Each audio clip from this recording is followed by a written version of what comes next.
About donuts on the show. Any of y'all eat donuts? Like big, juicy, creamy motherfucking donuts? Anyone ever partake? Anybody? I love a nice, like, fucking, you just bite into that fucking donut and then, like, your whole mouth is like, you ever get like that? Anyway, I haven't had a donut in a while, probably more than a year. I used to eat donuts a lot, but I don't eat them anymore. Why? Well, they're bad for you. But also, you know what else is bad for you? Cortisol. Scientists discover chronic stress can override the brain's junk food off switch in mice. And so, as we know, when they find something in mice, it also applies to us. It's just they're afraid to say it. Do you head to the vending machine for an emergency snack as a work deadline approaches, or crave a sweet treat when your worries are piling up? Stress is often accompanied by junk food cravings. And there's a scientific reason for this. In a study on mice published in the journal Neuron, scientists from the Garvan Institute of Medical Research in Sydney found stress can create changes in the brain, leading to unhealthy habits and weight gain. However, it is important to remember the issue is more complex than humans, and trying to restrict what we eat, particularly in stressful times, can be counterproductive. So that's true. Sometimes, and, again, junk food exists for a reason. Sometimes, you know what? You're having a bad day. Let's go on down to Dunkies and get a dozen. Yeah, we've all been there. Fuck. My day is ruined. Let's order a pizza or 10. Hey, I've been there. Sometimes it helps. Sometimes you're doing more harm than good. Right? You want to hit that sweet spot. If, no pun intended, if you hit that spot at all. And that's the thing about it, right? That's the thing about food that is so insidious, is that people make unhealthy attachments to food, and then also people think, well, you need food to live. And so that's how 95% of Americans get addicted to junk food. Did you know 95% of Americans don't eat vegetables? Well, if you're not eating vegetables, what the fuck are you eating? You're eating junk food. You're eating garbage, right? And so it's because it slowly creeps in. People just think, well, I need food to live. Let's go eat some Hot Pockets. Their general dietary quality decreases over time. And again, it activates a feedback loop. Then that makes them so that they're less able to deal with stressful situations chronically. They have more stress, higher levels of cortisol, and then that feeds back into the cycle so that they get addicted to eating. It's an addiction cycle. 95% of Americans are drug addicts. Now, you go around and say that, and they're going to go like, oh, how dare you? Why? Well, most Americans think drug addicts are evil. They're scum. They deserve to be spit on. That's why you see a lot of people, they look down on homeless people, because they just assume every homeless person is a drug addict and every drug addict deserves their life. Because the American society teaches people if you can't control yourself, it's a you issue. Meanwhile, by the way, 95% of Americans are addicted to junk food, so it's a little weird when you think about it. Professor Herbert Herzog, excellent name by the way, is a visiting scientist at the Garvan Institute's Eating Disorders Lab, and the study's senior author. He explains that in stressful situations, healthy food simply does not deliver the same reward boost that chips and lollies do. Well, because junk food is high in sugar, high in fat, and it's easy to digest, so increasing your reward feeling might help you to cope with stress better. Clinical psychologist Louise Adams from Untrapped Academy says seeking food that gives us pleasure in tricky times makes a lot of sense. Growing up in the diet culture prevalent in Australia, a lot of us feel guilty about almost everything we are eating and always trying to eat the right way. Now, I don't know about Australia. I live in America, but once again, we have an industry where all the food in America is poisoned. Right? And so we have these counter industries, the diet industry, which are mostly filled, again, with scam artists. In the same way that almost every industry that's not regulated is going to be filled with scam artists, right? Look at the self-help industry. Scam artists abound. Look at almost, all kinds of like financial literacy. Scam artists abound. There's scam artists all over the fucking place, right?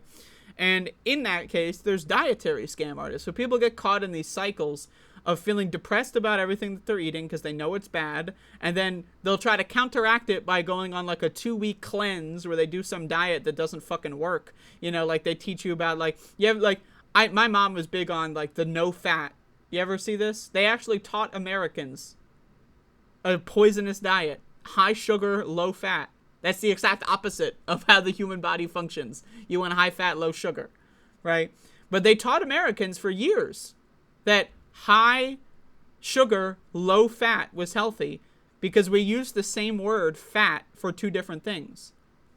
We use that word for crucial nutrients, and we also use that word for excess body flaps that we don't particularly are fond of, right? So because of that, right, we use fat for two different words, two different meanings. But because Americans are stupid and they think fat's fat, we had decades of medical disinformation where they taught you low fat, high sugar is the way to go, right? And so again, so we see this the dietary industry is just full of a bunch of scam artists. So people get caught in these pulls and pushes, right?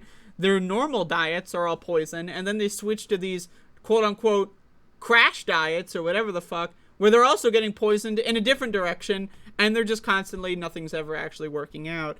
And we also live in a society that's extremely stressful. Again, we all got these cell phones, and we're all like constantly, how many arguments are you involved in right now? Like if you go on Facebook, if you go on Twitter, Discord, whatever, your texts, your group chats, whatever, how many arguments are you currently involved in right now? Is it a family argument? You haven't seen them in a while, a friend you haven't talked to, and how many, just think about it, how many loops do you have actively going? We all carry these arguments with us all the time, And if we're not actively arguing, every time we look at it, we might see other people arguing with each other, and that causes satellite stress, right? So again, and it's also, if you don't go to work, what happens? You lose your job. If you lose your job, what happens? You go homeless, right? So with the threat of homelessness at us all the time, like, yeah, we're pretty fucking stressed. Meanwhile, poison is cheaper than ever. Drugs are cheaper than ever in the form of French fries, fast food, ice cream, etc. It's all drugs.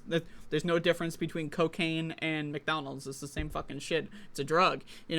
You can consent to doing a drug, that's fine. But if you pretend that one of them isn't a drug and one of them is, the only drugs that are not drugs are the drugs that I take. Alcohol, not a drug. Weed, not a drug. French fries, not a drug, right? But why? Because I said so. Because I said everything else, that's a drug. But my favorite things, they're not drugs. Look at me, I'm an American. Professor Herzog explains that our brain naturally regulates how much sugar and fatty foods we consume. Quote, normally we have processes in place when you eat too much unhealthy foods and high in sugar. The brain actually has mechanisms in place to say, okay, well, it's enough now. This is what's called the anti-reward system, or scientifically speaking, an area of the brain called the lateral habenula. So the brain tries to take your pleasure out of eating these kinds of foods, but they discovered when the mice were stressed by placing them in pairs and putting ice cold water in their cage for an hour, what the fuck? The natural off switch did not activate. What does this mean for human health? Scientists are concerned that chronic stress will lead to eating increases amounts of comfort food and gaining weight. So it's also, I just want to say, stress itself, chronic stress itself, even if you don't have a disorder when it comes to eating, aka a drug addiction, which again, I'm not saying that to stigmatize. I'm saying that in an effort to destigmatize other drug habits, right? But like, chronic stress is a problem, with or without a developed drug addiction as a result of it. Now, if you develop a drug addiction as a result of chronic stress, you're getting fucked in two different directions, right? This is a classic spit roast situation, right? But chronic stress, which almost everyone has, it's almost impossible to escape chronic stress, that's also fucking you up. And what do you do about that? Like, it might be easy to recognize, oh, I've chronically stressed, so, and I know that makes me more susceptible to eating junk food, so let me try my best to not buy junk food so it's not in the house or whatever, and maybe delete my junk food delivery apps or whatever, right? But that doesn't change the fact that you're chronically fucking stressed. You know what I mean? Like, how do we fix that? I don't know. No one knows, right? But anyway, there's no need to feel guilty about a perfectly human response. They're just giving you the cope. Yeah, you fucked up. It's all good. Don't feel guilty about it. I don't know. What does that do? I mean, I should feel guilty, because then that's gonna, if I'm guilty, that's gonna make me want to motivate me to do something different in the future. Oh shit, I'm guilty. Fuck. It's a lesson learned, but hey, don't feel guilty. Just keep eating the donuts. But anyway, again, we have two major issues here. Drug addiction that 95% of Americans have. They're addicted to drugs in the form of sugar, processed food, that's a drug, and they're addicted to it, 95% of Americans. And also stress addiction. And it's also, they don't explain this in this article, but when I say stress addiction, is when you are chronically stressed, right, what happens is the way your nervous system adapts to that environment is by making stressors, right, feel less stressful, right? And so people, they become what, you know, it's referred to as addicted to stress, right? Their body trains them to hit like a repetitive cycle. When you see a stressful thing, you react accordingly, you get stressed, and then you de-stress, right? So the act of de-stressing is part of the stress addiction because you can't de-stress without stressing. So a lot of people, right, it's the feedback cycle. They're addicted to the junk food, right? And so what that means is subconsciously, they're going to get more triggered at work, right? Subconsciously, you know, people aren't going out there saying, I'm going to go out of my way to get triggered so that I get stressed and then I fucking de-stress and it's going to feel good. That's not what people are thinking. It's all subconscious, right? Their behavior is going to be slightly different. They're going to be more susceptible to reacting that way. And then they get home and they crack open their six-pack or whatever it is, their Ben and Jerry's, whatever it is that they're using to treat their stress addiction.